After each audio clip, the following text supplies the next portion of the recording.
अजब एमपी में फिर गजब कारनामा हुआ है। पहले वहां के मुख्यमंत्री के परिवार पर जमीन घोटाले के आरोप लगे। वहां के बाबू साहबों पर अपने अधिकारों का गलत इस्तेमाल करने के आरोप लगे।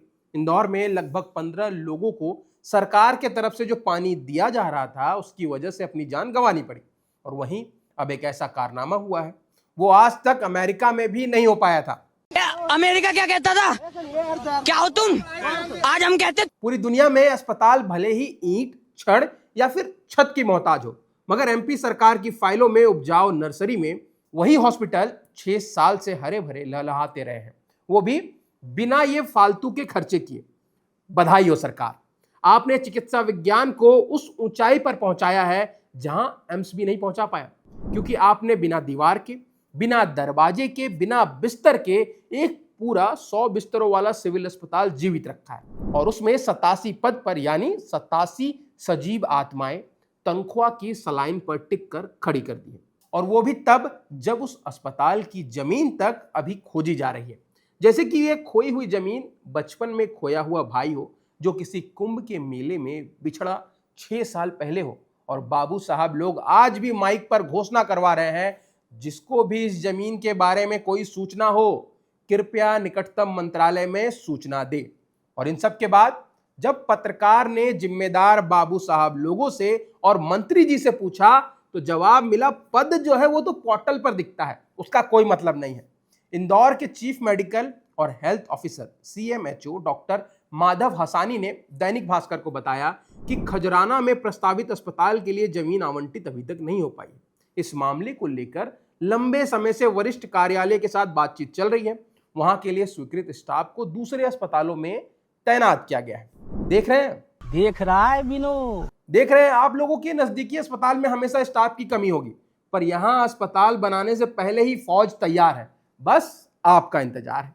और यही हमारे सुशासन की एक परम उपलब्धि है, क्योंकि यहां इलाज नहीं होता हो मगर समायोजन, एडजस्टमेंट जरूर होता है। और यह समायोजन शब्द तो हमारे तंत्र का वो जादुई मलहम है जो हर घाव में लग जाता है।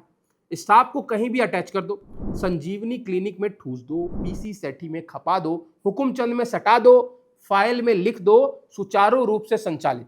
क्योंकि हमारे यहाँ योजना सफल होना उतना जरूरी नहीं है जितना योजना का कागज पर सफल दिखना जरूरी है। और इस कला में हमारे बाबू वर्ग तो बहुत पहले ही विश्व गुरु बन चुके हैं। अब जरा ये विडंबना की शिखर देखिए कि खरजना, मूसाखेड़ी, तेजाजी नगर, बिचौलिया हप्सी, आसपास के 3 लाख से ज्यादा लोग आज भी बुखार, टूटी हुई हड्डी, बच्चों की खांसी से लेकर उन्हीं पुराने ठसाठस भरे हुए अस्पतालों की लाइन में खड़े हैं, जबकि उनका अपना अस्पताल पिछले 6 साल से किसी सरकारी अलमारी की फाइल में AC की ठंडी हवा खा रहा है। और उस काल्पनिक अस्पताल का 87 स्टाफ बकायदा वेतन भत्ते और तबादलों का असली सुख भोग रहा है। इसका मतलब समझ रहे हैं, यानी अस्पताल नकली पर तनख्वाह जो है वो बिल्कुल असली है। और ये कोई अकेली घटना नहीं है साहब, ये तो उस विशाल परंपरा की एक नन्ही सी कड़ी है जिसमें कभी वो कागजी सड़कें भी याद आ जाती है जो नक्शे पर तो चिकनी दिखती है, मगर असलियत में उन पर चलने के लिए हड्डी रोग विशेषज्ञ के साथ चलना पड़ता है। कभी वो पोषण आहार की नावें भी याद आ जाती है जो कागज पर तो तंदुरुस्त है पर बच्चों की थाली में कमजोर दिखती है। अब यहाँ सब अधिकारियों का कहना है कि जमीन नहीं मिल रही है तो क्या करें। यह अलग बात है कि ये वही प्रदेश है जहां अगर आपका राजनीतिक रसूख हो तो वहां जमीन पलक झपकते ही आवंटित कर दी जाती है। अधिग्रहण की फाइलें रातों रात दौड़ती है, भूमि पूजन के नारियल बिजली की गति से फूटने लगती है। मगर जहां गरीब की जान का सवाल हो वहां जमीन अचानक से शर्मीली बहू होकर 6 साल के लिए घूंघट में चली जाती है। और इधर विपक्ष जो सत्ता में रहते हुए खुद इसी परंपरा को प्यार दुलार कर चुका है, वो पूरी नैतिक ऊर्जा के साथ इसे बड़ा घोटाला घोषित कर रहा है और उच्च स्तरीय जांच की मांग कर रहा है। और आगामी विधानसभा सत्र में इसे प्रमुखता से उठाने का ऐलान कर चुका है। पर एक बात बताइए, अब क्या होगा? अब विपक्ष के दबाव में एक उच्च स्तरीय जांच बनेगी और कहीं ना कहीं ये उच्च स्तरीय जांच भी हमारे लोकतंत्र का वो प्यारा सा इंस्ट्रूमेंट है जो शौक होता है उसको आराम से सोख लेता है, जिसकी घोषणा होते ही जनता का गुस्सा एक गद्देदार सोफे पर धस जाता है।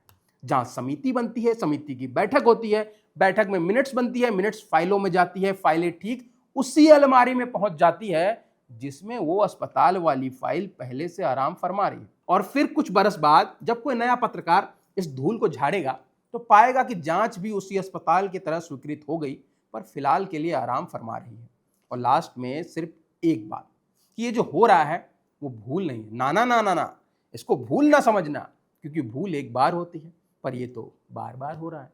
पहले वो दरभंगा एम्स वाला बवाल और अब एमपी का अस्पताल। अब आपकी इस विषय पर क्या राय है, कमेंट सेक्शन में हमें जरूर बताइए। और अगर आपको ये वीडियो पसंद आया है तो इसको लाइक करें, सब्सक्राइब करें बजरबट्टू दुनिया को।